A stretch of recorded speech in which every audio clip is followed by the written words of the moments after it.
Good morning to all. Last கிளாஸில் coordination chemistry introduction பார்த்தோம், கரெக்டுங்களா? இதெல்லாம் டேட் வராது அப்படிங்கிற மாதிரி ரொம்ப நாளாக இருக்குது. நமக்கு அதுக்கான டேட்டு விட்டாங்க, சரிங்களா? இந்த டேட்லேருந்து எதுவுமே மாறாது, சரிங்க. ஆல்ரெடி சொன்ன மாதிரி இப்போ நமக்கு ஒரு 3 எக்ஸாம் வந்துருக்கா. ஒரு சில பேர் இந்த செட் எக்ஸாம் குவாலிஃபை ஆனால் பாலிடெக்னிக் இருக்குது, ப்ளஸ் வந்து நம்ம ஆர்ட்ஸ் காலேஜ் ப்ரொஃபஸர் எழுதலாம். ப்ளஸ் வந்து நமக்கு டிஎன்பிசியில் இந்த 3 எக்ஸாம் இருக்குது. ஜேஎஸ்ஓவும் டிஎன்பிசிலேருந்து வரது தான். அதே மாதிரி ஃபுட் சேஃப்டி ஆஃபீஸரும் அதுலேருந்து வரக்கூடிய தான். ப்ளஸ் இன்னொரு எக்ஸாம் இருக்குது, இந்த எம்எட் குவாலிஃபைட் ஆனவங்களுக்கு கெசட்லேருந்து வரக்கூடிய அந்த எஸ்சிஆர்டி எக்ஸாம். இந்த 3 எக்ஸாமும் திரும்ப வரும். ஒரு 1 or 2 மந்த்தில் மே மந்த்துக்குள்ளே நமக்கு டிஎன்பிசிலேருந்து 2 எக்ஸாமும் கெசட்லேருந்து. ஏன்னா இது வரைக்கும் செட்டு நடத்தி மினிமம் 3 வருஷம் ஆனால் ஆட்டோமேட்டிக்காகவே கெசட்லேருந்து ரிலீஸ் ஆகும். டைரக்ட் எக்ஸாம் வந்து பார்த்தீங்கன்னா ஆட்டோமேட்டிக்காகவே கெசட்லேருந்து ஒரு 3 இயர்ஸ்க்கு ஒன்ஸ் வந்து ரிலீஸ் ஆகிட்டே இருக்கும். பட் இப்போ 5 இயர்ஸ் ஆகிடுச்சு. சென்ட்ரல் ஒரு டைம் வந்து டேட் அனௌன்ஸ்மெண்ட் பண்ணாங்க, ஆனால் பட் வந்து எஸ்சிஆர்டி வந்து கண்டக்ட் பண்ணல. பட் அந்த எஸ்சிஆர்டி அப்படிங்கிறது கம்ப்ளீட்டாக ஜேஎஸ் சிலபஸ் தான். பட் இதை விட கொஞ்சம் சிலபஸ் கம்மி தான், சரிங்களா? பழைய பிஜிடிஆர்பி கம்பேர் பண்ணும்போது கொஞ்சம் சிலபஸ் அதிகமாக இருந்தது. இப்போ இருக்கக்கூடிய பிஜி சிலபஸை கம்பேர் பண்ணும்போது சிலபஸ் வந்து எஸ்சிஆர்டிக்கு கம்மி தான். ஸோ அடுத்து வரக்கூடிய எக்ஸாமில் எஸ்சிஆர்டியும் நமக்கு இதே எஜுகேஷனல் சைக்காலஜி இருக்குது. 50% எஜுகேஷனல் சைக்காலஜி ப்ளஸ் 50% வந்து மேஜர் எஸ்சிஆர்டி. ஃபுட் சேஃப்டி ஆஃபீஸருக்கு அப்போ ஒரு பேப்பர் வந்து ஜென்ரல், ஒரு பேப்பர் இருக்குது, ஒரு பேப்பர் வந்து கெமிஸ்ட்ரி. ஜேஎஸ்ஓக்கு அதே மாதிரி தான், ஜென்ரல் ஒரு பேப்பர், கெமிஸ்ட்ரி. அப்போ இன்னும் ரிமைனிங் இருக்கக்கூடிய 3 எக்ஸாம் இருக்குது. அந்த 3 எக்ஸாமும் கெமிஸ்ட்ரி பேஸ் பண்ணி வரக்கூடிய எக்ஸாம் தான். இப்போ ஒரு 2 எக்ஸாம் நம்ம கையில் இருக்குது. ஒன்று சில பேர் இந்த யூஜிடிஆர்பி ஆல்ரெடி பார்த்தவங்க, திருப்பம் யூஜிடிஆர்பி ப்ரிப்பேர் பண்ணுறவங்க யூஜிக்கும் பாருங்கள், பிஜிக்கும் பாருங்கள், சரிங்களா? ஏன்னா இந்த டேட்டில் வந்து எதுவுமே மிஸ் ஆகாமல் கண்டிப்பாக நடக்கும். ஏன்னா நெக்ஸ்ட் இயர் வந்து எலெக்ஷன் இருக்கிறதுனால பிப்ரவரிக்குள்ளே எல்லாத்தையும் கம்ப்ளீட் பண்ணுவாங்க. அதனால் வருமா வராதா, இந்த குரூப்பில் யாராவது மெசேஜ் பண்ணி இமீடியட்டாக ரிமூவ் பண்ணிடுவோம். சார் இந்த எக்ஸாம் இந்த டிசம்பருக்குள்ளே நடக்குமா நடக்காதா, நவம்பரில் நடக்குமா நடக்காதா அப்படிங்கிற கன்க்ளூஷன் யாருக்குமே தேவையில்ல. அப்படி ஒரு டிஸ்கஷன் குரூப்பில் யாருமே பண்ணக்கூடாது. சொல்ல புரியுதுங்களா? நீங்கள் சார் இப்போ வராது, வெளியில் கேட்டேன், இல்லை டிஆர்பி போர்டு நான் ஃபோன் பண்ணி கேட்டேன், அந்த மாதிரி கன்க்ளூஷன் அந்த குரூப்பில் யாருமே போடக்கூடாது. அப்படி போடுறதுனால ஒரு சில பேர் படிக்கிறதுக்கு கூட கொஞ்சம் லேட் பண்ணுவாங்க. அதனால் அந்த மாதிரியான டிஸ்கஷன் வந்து நம்ம குரூப்பில் கம்பல்சரி யாருமே போடக்கூடாது. நீ வெளியில் என்ன வேணால் பேசிக்கலாம், குரூப்பில் யாரும் அந்த மாதிரி டிஸ்கஷன் போடக்கூடாது. நவம்பர் எக்ஸாம் நடக்குது, நவம்பர் எக்ஸாம் நடக்கும் அப்படிங்கிற கான்செப்ட் தான் நம்ம படிக்கணும், சரிங்களா? அதனால் குரூப்பில் அந்த மாதிரியான டிஸ்கஷன்லாம் பண்ணக்கூடாது. ஏன்னா போன டைம் அந்த மாதிரிலாம் பண்ணாங்க. ஆனால் திடீர்னு நமக்கு டேட் வந்தது, எக்ஸாம் கண்டக்ட் பண்ணாங்க, அது ஆக்சுவலாக நடக்கும், சரிங்களா? அதனால் அந்த மாதிரி டிஸ்கஷன்லாம் வேண்டாம். கண்டிப்பாக அந்த டைமு எக்ஸாம் நடக்கும், அது எந்த ஒரு மாற்றமும். லாஸ்ட் கிளாஸில் நம்ம கோஆர்டினேஷன் கெமிஸ்ட்ரியோட இன்ட்ரோடக்ஷன் பார்த்தோம். கோஆர்டினேஷன் கெமிஸ்ட்ரியோட இன்ட்ரோடக்ஷன் பார்க்கும்போது ஒரு கோஆர்டினேட் பாண்டுனா என்ன, கோவலன்ட் பாண்டுனா என்ன, ரெண்டுக்கு இருக்கக்கூடிய மேஜர் டிஃபரன்ஸ் என்னன்னு பார்த்தோம். கோவலன்ட் காம்பவுண்ட் அப்படிங்கிறது மியூச்சுவல் ஷேரிங் ஆஃப் எலக்ட்ரான்ஸ் நடக்கக்கூடியது, ஆஃப் ஃபீல்டு இன்ட்ராக்ஷன் நடக்கக்கூடிய ஒரு சிஸ்டம்னு பார்த்தோம். அடுத்து பார்க்கக்கூடிய கோஆர்டினேஷன் கெமிஸ்ட்ரியில் ஒரு கம்ப்ளீட்டான டெஃபினேஷன் பார்த்தோம். ஒரு வேக்கண்ட் ஆர்பிட்டாலுக்கு ஒரு ஃபீல்டு ஆர்பிட்டாலுக்கு இருக்கக்கூடிய one of the most interaction அதுதான் என்னது, கோஆர்டினேட் பாண்ட். மெட்டலுடைய என்ன ஆர்பிட்டால், வேக்கண்டுடைய ஆர்பிட்டால் லிகாண்டுடைய ஃபீல்டு ஆர்பிட்டால் கூட இன்ட்ராக்ஷன் பண்ணும்போது நமக்கு ஒரு மெட்டல் லிகாண்ட் பாண்ட் வந்து ஃபார்ம் ஆகும். It is the coordinate bond, one of the covalent bond அப்படின்னு பார்த்தோம், கரெக்டாக? அதுக்கப்புறம் பாண்டிங் தியரியில் டிஃப்ரெண்டான பாண்டிங் தியரிஸ்லாம் இருக்குது. அதில் ஃபர்ஸ்ட் வரக்கூடிய பாண்டிங் தியரியில் ஜோர்டன்ஸுடைய தியரி பார்த்தோமா இல்லையா? ஃபர்ஸ்ட் தியரி என்னது, செயின் தியரி. யாருடைய தியரி? பிரான்ஸ்டட் ஜோர்டன்சன் தியரி சொல்லக்கூடிய செயின் தியரின்னு பார்த்தோம். அதுவும் கோபால்ட் காம்ப்ளெக்ஸ் தான், அதில் பிளாட்டினம் காம்ப்ளெக்ஸ் ஒன்று பார்த்தோம். அதுக்கப்புறம் இதை டெவலப் பண்ண சயின்டிஸ்ட் தான் யார் அப்படின்னு பார்த்தீங்கன்னா வெர்னர் தான். வெர்னர் தான் வந்து என்ன பண்ணியிருப்பாருன்னா, அந்த ஆல்ரெடி சொன்ன ஜோர்டன்சன் சொன்ன தியரியை கொஞ்சம் மாடிஃபை பண்ணி, ஏன்னா ஜோர்டன்சன் சொன்னக்கூடிய தியரி ஒன்லி ஒன் வேலன்சி, ஒரு மெட்டல் எத்தனை வேலன்சி இருக்கு, ஒரே ஒரு வேலன்சி மட்டும் தான் இருக்குது அப்படிங்கிறது ஜோர்டன்சனுடைய மெயின் தியரி. பட் அடுத்து வரக்கூடிய வெதர் வந்து ரெண்டு, அப்படி ஒரு வேலன்சி இல்லை 2 வேலன்சி இருக்குது அப்படின்னு எக்ஸ்பிளைன் பண்ணியிருக்காரு. அந்த 2 வேலன்ஸும் ஒன்று பிரைமரி அல்லது செகண்டரி. பிரைமரி வேலன்ஸில் எது, செகண்டரி வேலன்ஸில் எது, அதுக்கான கண்டக்டிவிட்டி ஆர்டர், அதுக்கான molecular wait order, silver nitrate கூட எது ஃபாஸ்ட்டாக ரியாக்ட் பண்ணோம், அதுக்கான எக்ஸாம்பிள்ஸ் எல்லாமே நம்ம போன கிளாஸில் பார்த்தோம்.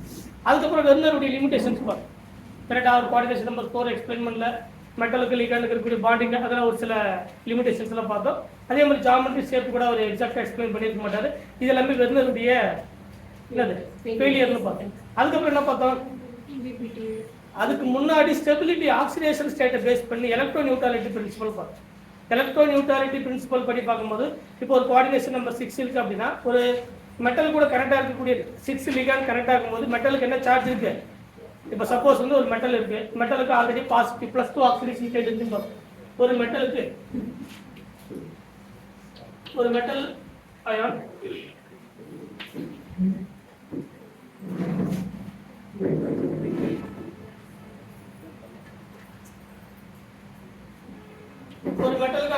ஆக்சிடேஷன் ஸ்டேட் +2 இருந்தா இப்போ லிகாண்ட் வரும்போது எத்தனை லிகாண்ட் வருது? ஃபார் எக்ஸாம்பிள் ஒவ்வொரு லிகாண்டும் ஒரு -1 சார்ஜ் வந்து ப்ரொடியூஸ் பண்ணா டோட்டலா இதுக்கு -4 சார்ஜ் கிரியேட் ஆகும். அப்போ -4 +2 வரும்போது மெட்டலுக்கு என்ன சார்ஜ் இருக்குன்னு பார்க்கலாம். -2 கரெக்டா ஓவராலா பார்க்கும்போது -2 சார்ஜ் இருக்கும். ஸோ மெட்டலுக்கு வந்து அப்படி சார்ஜ் இருக்காது. ஏன்னா மெட்டல் வந்து ஐடி எலக்ட்ரோ பாசிட்டிவ். ஆனா என்ன சார்ஜ் கிரியேட் ஆகுது? நெகட்டிவ் சார்ஜ் வந்து கிரியேட் ஆகுது. மெட்டலுக்கு நெகட்டிவ் சார்ஜ் அக்செப்டிங் டெண்டன்சி மெட்டலுக்கு கிடையாது. சரிங்களா? ஸோ அந்த மெட்டலுடைய ஆக்சிடேஷன் ஸ்டேட், அதாவது மெட்டலுடைய நியூட்ரலிட்டி வந்து மெயின்டைன் பண்ணுறதுக்காக தான் 2 பிரின்சிபல் வந்து பார்ப்போம். ஃபர்ஸ்ட் பிரின்சிபல் என்னது? எலக்ட்ரோ நியூட்ரலிட்டி பிரின்சிபல் இருக்கும். எலக்ட்ரோ நியூட்ரலிட்டி பிரின்சிபல்ல 2 கேட்டகரி பார்த்தோம். ஒன்று சிக்மா நியூட்ரலைசேஷன், இன்னொன்று என்னது? பை நியூட்ரலைசேஷன் பார்த்தோம்.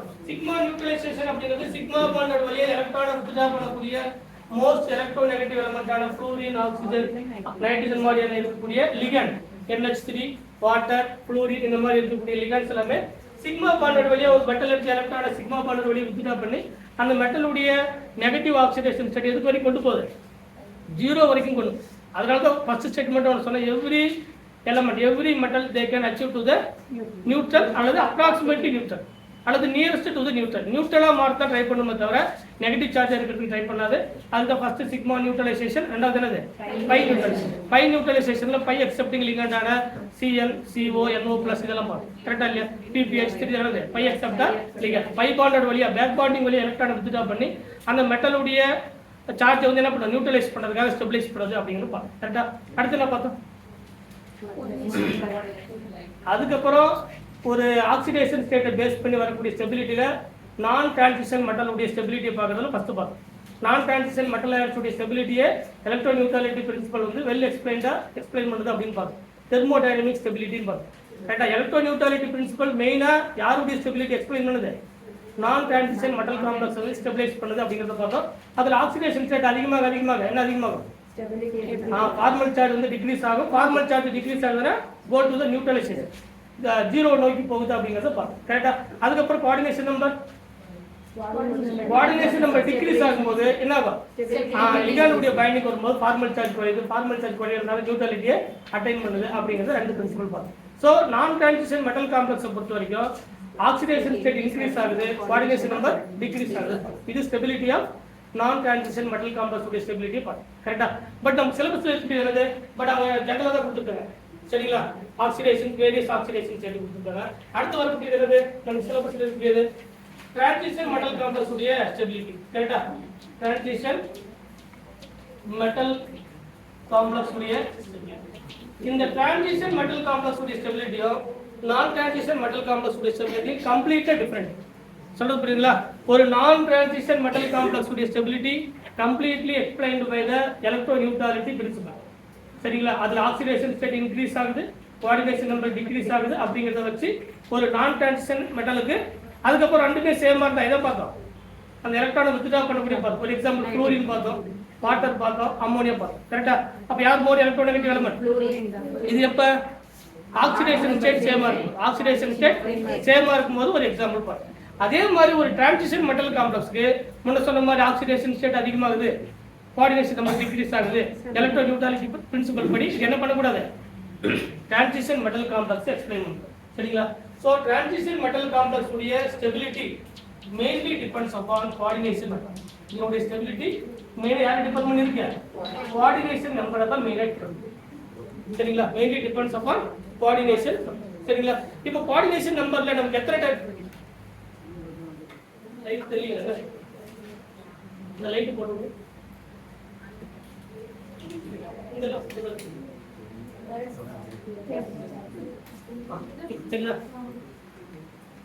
இந்த டிரான்சிஷன் மெட்டல் காம்ப்ளெக்ஸ் உடைய ஸ்டெபிலிட்டி மெயின்லி டிபெண்ட்ஸ் அபான் யாரு? Coordination number. கோஆர்டினேஷன் நம்பர் தான் மெயினா டிபெண்ட் பண்ணுது. இப்போ நம்ம கோஆர்டினேஷன் நம்பர்ல டிஃபரெண்ட் டைப்பான கோஆர்டினேஷன் நம்பர்ல இருக்கு. சரிங்களா? இப்போ ஏதாவது ஒரு ஸ்டெபிலிட்டி சொல்லுவாங்க. ஒரு மெட்டலுக்கு இந்த மாதிரியான ஆக்சிடேஷன் ஸ்டேட் இருந்தா, சரிங்களா, இல்ல இந்த மாதிரியான ஆக்சிடேஷன் ஸ்டேட் அதிகமான கோஆர்டினேஷன் நம்பர் குறையுது, இல்ல கோஆர்டினேஷன் நம்பர் அதிகமாகுது, அதை பொறுத்து எப்படி ஒரு டிரான்சிஷன் மெட்டல் காம்ப்ளெக்ஸ்க்கு அதோட ஸ்டெபிலிட்டி சொல்லணும்.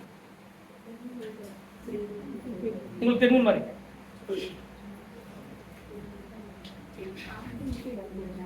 ஏதோ ஒரு எக்ஸாம்பிள் தெரிஞ்ச சொல்லுங்க. இப்ப நார்மலா நம்ம கோஆர்டினேஷன் நம்பர் 1 பார்க்கறோமா? கோஆர்டினேஷன் நம்பர் 1 கரெக்ட்டா? இந்த டிரான்சிஷன் மெட்டல் காம்ப்ளெக்ஸ்ல மெயினா வரக்கூடியது டிரான்சிஷன் மெட்டல் காம்ப்ளெக்ஸ்ல நமக்கு 3 அதோட classification based on the coordination number. Coordination நம்பரை பேஸ் பண்ணி பார்க்கும்போது நமக்கு 3 கேட்டகரி மெயினா டிஃபரன்ஸ் ஆகும். சரிங்களா? அதோட கிளாசிஃபிகேஷன். ஃபர்ஸ்ட் வந்து very low coordination number. First one very low coordination number, second one low coordination number, third one high coordination number. High coordination number இது ஜெனரலா டிரான்சிஷன் மெட்டல் காம்ப்ளெக்ஸ் 3 கேட்டகரியா கிளாசிஃபை பண்ணும்போது ஒன்னு very low coordination number, ரெண்டாவது low coordination number, third வந்து என்னது high coordination number. Very low coordination number அப்படிங்கிறது coordination number 1, அதே மாதிரி கோஆர்டினேஷன் நம்பர் 2, கோஆர்டினேஷன் நம்பர் 3. இதுதான் very low coordination number. Minimum coordination நம்பரை சோல்வ் பண்ணக்கூடியது தான் வெரி லோ கோஆர்டினேஷன் நம்பர்.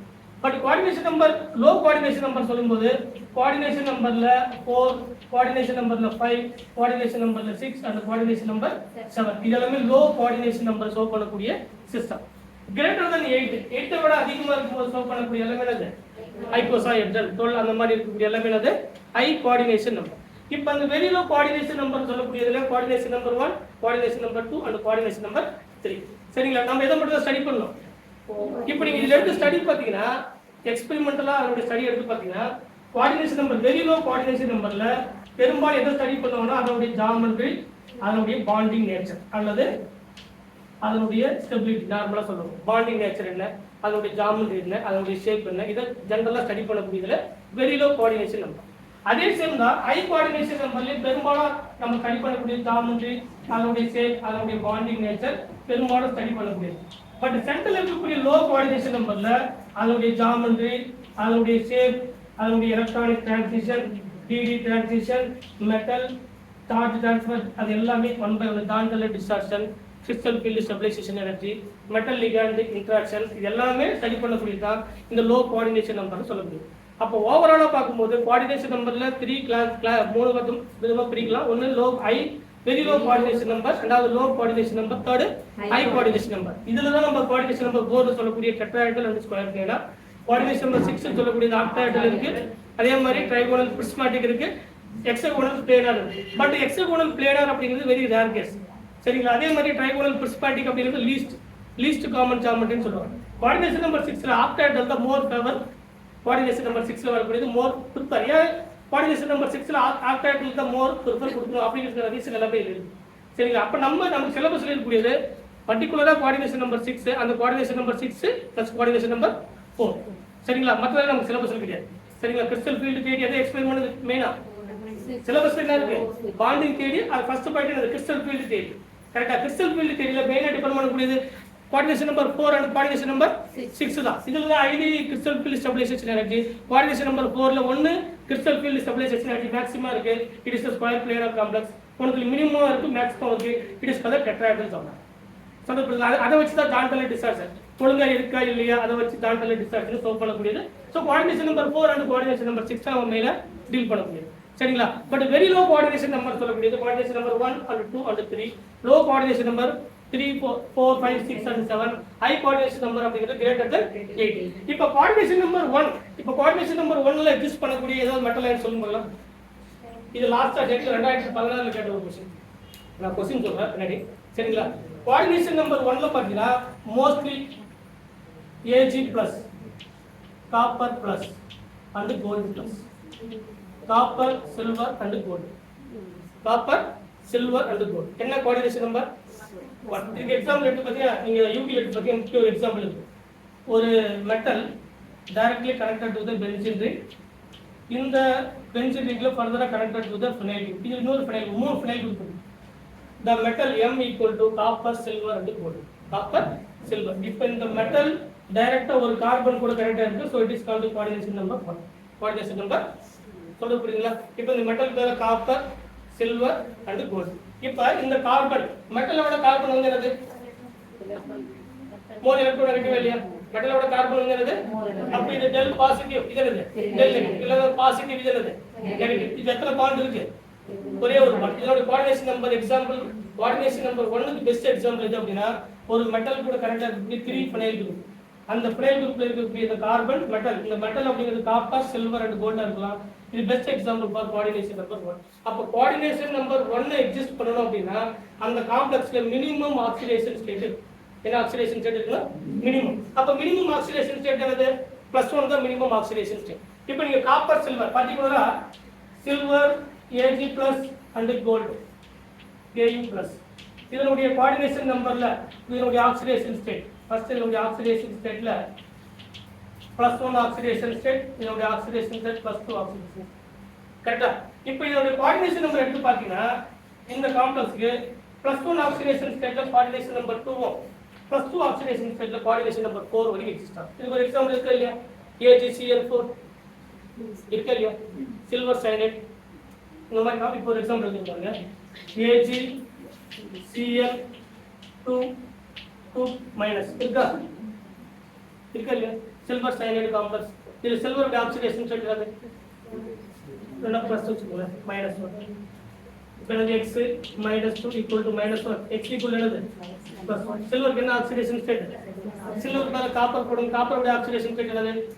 +1. அப்ப காப்பர் +1 ஆக்சிடேஷன் ஸ்டேட் எதை சோல்வ் பண்ணுது? Coordination number 2 coordination number 2. இதே காப்பர்ல இப்படி இருக்கு இல்லையா? AgCl4 2- இது என்ன ஆக்சிடேஷன் ஸ்டேட்? கரெக்ட் இல்லையா? இப்போ இந்த ஆக்சிடேஷன் ஸ்டேட்ல +1 ஆக்சிடேஷன் ஸ்டேட்ல என்ன +2 ஆக்சிடேஷன் ஸ்டேட்ல என்ன அது எடுத்து பாத்தீங்கன்னா mostly copper silver and gold. +1 oxidation ஸ்டேட்ல கோஆர்டினேஷன் நம்பர் 2 +2 ஆக்சிடேஷன் ஸ்டேட்ல கோஆர்டினேஷன் நம்பர் 4 எக்ஸிஸ்ட் பண்ணும். சரிங்களா? இது மீனிங் என்ன? இப்போ இந்த டேபிள் சொல்லக்கூடிய இன்ஃபர்மேஷன் என்ன? இதனுடைய காம்ப்ளெக்ஸ் எடுத்து நீங்க சர்ச் பண்ணி பார்க்கும்போது பெரும்பாலான copper silver and gold complex வந்து +1 ஆக்சிடேஷன் ஸ்டேட்ல கோஆர்டினேஷன் நம்பர் 2 +2 ஆக்சிடேஷன் ஸ்டேட்ல கோஆர்டினேஷன் நம்பர் 4 என்ன பண்ணுது? எக்ஸிஸ்ட் பண்ணுது. அப்ப மீனிங் என்ன? ஆக்சிடேஷன் ஸ்டேட் அதிகமாக என்ன அதிகமாகுது? கோஆர்டினேஷன் நம்பர் வந்து அதிகமாகும். கோஆர்டினேஷன் நம்பர் அதிகமாகும். சொல்றது புரியுதுங்களா? நீங்க எடுத்து காம்ப்ளெக்ஸ் வந்து செக் பண்ணி பார்க்கலாம்.